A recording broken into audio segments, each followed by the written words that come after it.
because they say that just as with a man and a woman, they commit to having love only with each other, to care and share with each other, and to divide assets together, to live together in harmony, and to support each other in any way possible.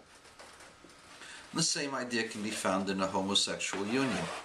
So why can't you support the concept of gay marriage?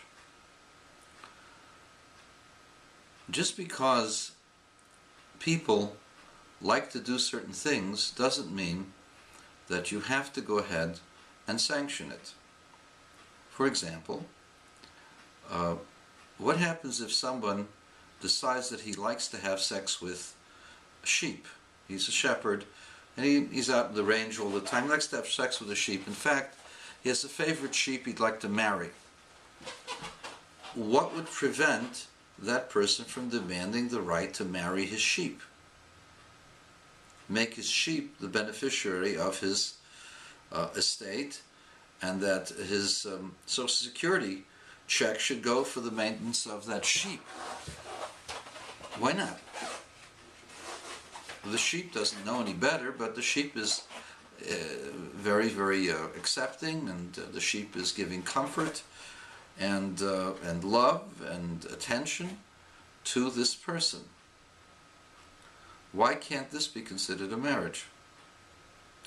Why can't there be bigamy? Why can't people have more than one spouse? In fact, why can't we have groups that are married to each other? They will extend the exclusivity to only members of their group.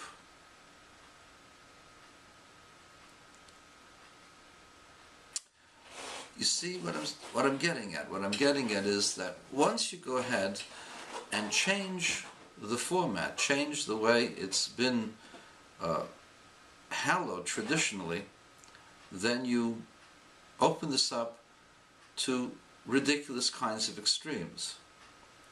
But I will address the homosexual facet in several ways. Number one, there are people who argue that homosexuality is as natural as heterosexuality. That's like saying that cancer is as natural as a healthy body. Just because it occurs in nature doesn't automatically mean that it is just as natural and just as good to have this nature. The Rebbe pointed out that what if a person has a desire to pull out their hair? This happens. There are people who like pulling out, they like the feeling of pulling out their hair. But in the process of pulling out their hair, they make themselves bald with swaths of empty spaces in their head or in their beard, or they'll pull out pieces and chunks of their skin and cause infection. What if somebody likes to pick at scabs with their sharp nails, which cause sores all over their body, and the person becomes unhealthy? There are people like that, and they enjoy doing that. There are children that we know enjoy eating paint. We know that eating paint that has lead in it is very dangerous, but there are children who enjoyed chewing on paint. Just because they enjoy it and find it irresistible doesn't mean that we have to sanction it. So just because there may be some desire of that person to engage in sex with a member of the same gender doesn't mean we have to sanction it and celebrate it. Now, this is a secular country. As a secular country, the country has to provide equal rights to all of its citizens. And to a certain degree, the secular country should not discriminate based upon their prejudices. But let me ask you, what happens if there are people who are known killers, but they haven't been able to be prosecuted because people are afraid of them? Do we also then convey to them equal rights? Or do we shun them because they are murderers? In other words, just because we cannot impose our values upon all peoples doesn't mean that therefore automatically the corollary of that is to bestow upon them benefits. Benefits of marriage are there because you're ostensibly creating a family. You're raising children. And even in elderly couples, this is how people are. People stay married, a male and a female stay married even after they've had all of their children. And they enjoy the benefits of extended family, etc.